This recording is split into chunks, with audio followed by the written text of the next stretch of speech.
there's been a real lack of positive action and response from the arts community to these existential questions that confront us. And I really wonder whether that's not because they're simply bewildered by what's been going on. They're terrified. A lot of the conversation that goes on that I am aware of has to do with the precariousness of existence for the artist. There's no solid ground for them to work on when there's no money. So they're afraid to rock the boat, one thing.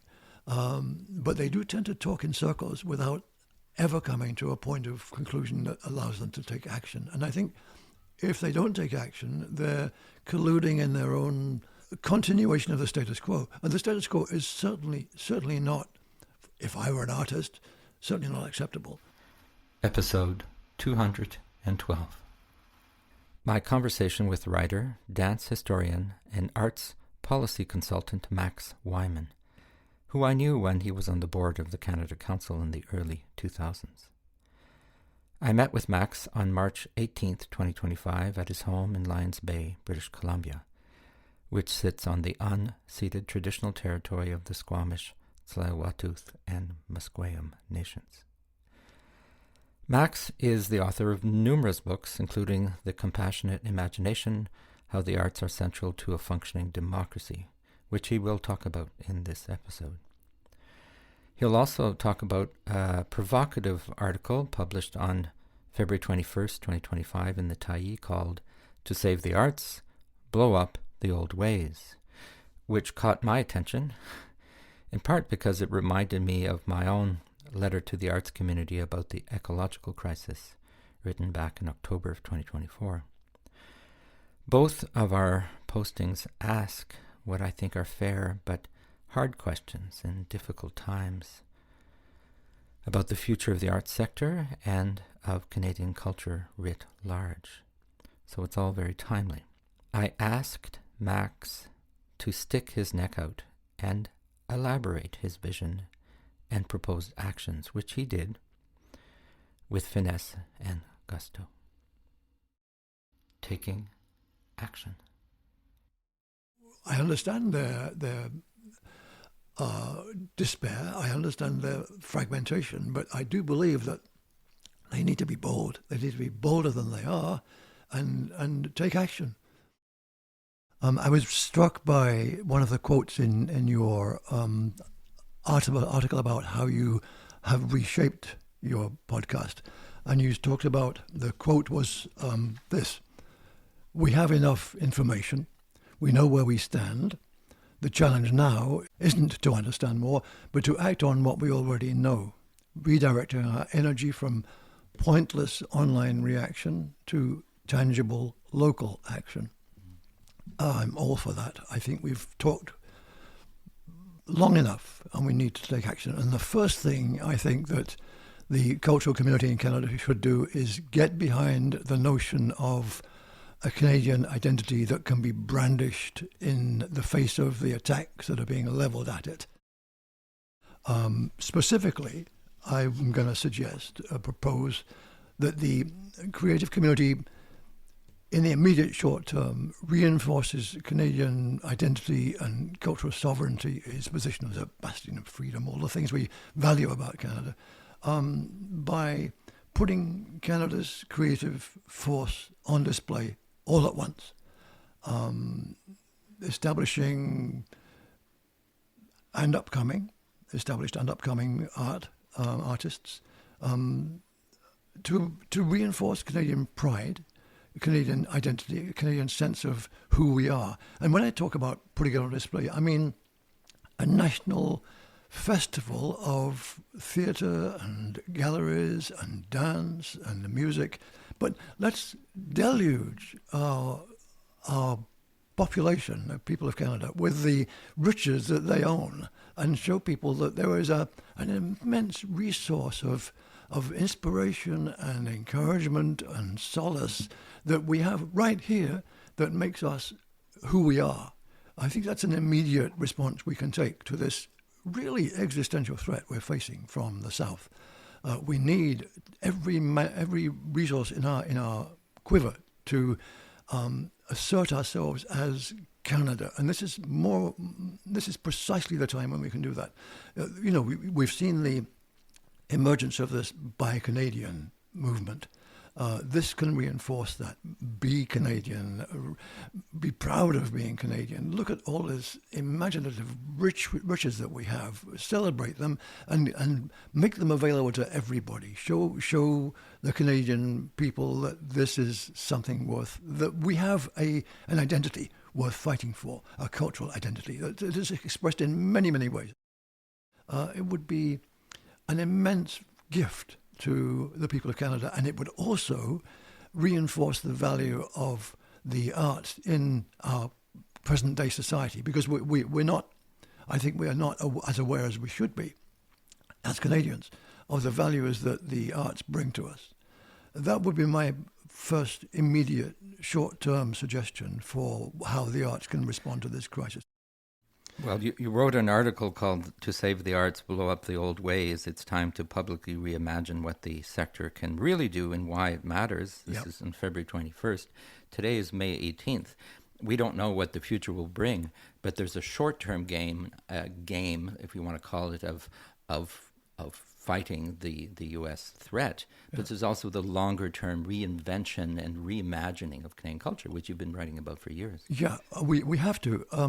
When I say reimagining Canadian culture, I think we need to recognize that art and culture isn't just a matter of books and plays and all the things I've just been talking about, which we need, which are the tangible form of it. But it's about fostering a sense of caring, of understanding, of embracing, of recognizing that we are together as a people. And that's our cultural identity. We are, of course, we're all very different. There are many strands of identity in this, but we are a unification, a unified body of human beings, and that has to be recognized.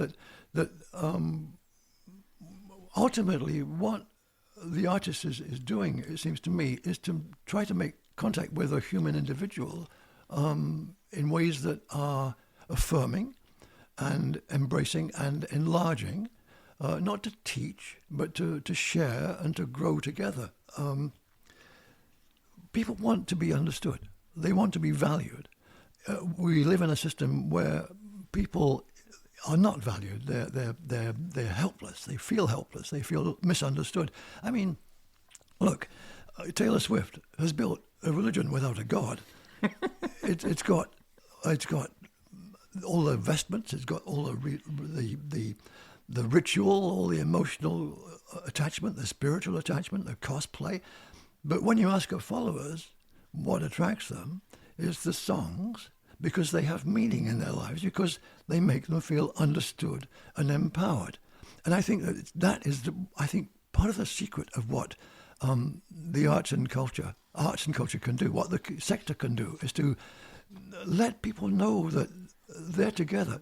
Not to teach them, not to exploit them, but to share that joy of being. I mean, joy is right at the center of what we want. I mean, what's one of the most popular pieces of music of all time? Ode to Joy, Beethoven. We sing Hallelujah, whether it's Handel or Leonard Cohen. We want joy, and the arts and culture helps to celebrate joy. It also brings us together and lets us think about different ways of being in a way that doesn't challenge us. I called my latest book The Compassionate Imagination, because I believe that the arts provide a level meeting ground where we can come together, not as enemies. We're so polarized. We are left or right. We are pro or con. Dualities don't work anymore. The arts are a place where you can come together and see things in their complexity and share them without threat. It's a safe, central ground where you can exchange ideas, where you can develop an understanding of other people, and from that, a warmth towards other people, an empathy that is so badly lacking. It's so much at the root of what our problems are right now as a race. And understanding some of the root causes of what got us into the climate emergency and other crises that we're living through. And the arts are part of it. They're complicit to a certain extent, but they're also what can help us go through it, through the emotions, through the blockages. I really believe in the power of the arts. Oh, yeah. And also what engaging with art does is release your imagination. You suddenly realize that, there are things you can think about, things you can explore as a possibility that weren't there, that the arts will present you with, what about this? And so suddenly people stop being locked into formulaic responses to situations and say, well, maybe that's a different way of thinking, a different way of saying things. Maybe that person has a point. And from that, gradually, you move toward an understanding, an empathy, a compassion. So when I call the book The Compassionate Imagination, it's uniting those two ideas of empathy, of human understanding, human embrace, and using the imagination to see what other possibilities exist. And that really relates to the notion of the value of the arts and culture in these times as tools for policy making. Mark Carney wrote about the need for a new set of values if we're going to really make economics work. It was a very interesting idea from him, that we, as a society, have not articulated sufficiently the kind of values that will allow us to build an economy that is fair and just and equal and all of that. I think that by bringing the cultural community, the artists, into policy making as not just as advisors, as participants, is a way to enlarge that vision and perhaps redirect those values, develop the kind of values that he's talking about, where we have a sane and level and equal society with people, where people have opportunity. Yeah. Now, we're almost done our 15 minutes, Max, believe it or not. There's so much more to say, but you've written books, you've written articles. We're going to move to action, but I know you have a couple more things you want to say. Well, no, you brought up the environment, and we cannot divorce ourselves from that we're part of the natural world. We're always interfering with it. But the ecosystem is more than us, and I think that the responses to that on the part of the arts and cultural community have to involve everything. The environment, yes, but social justice. It's all woven together. The entanglement is immense. Environmental action, yes, but social justice at the same time. We have to balance these things out.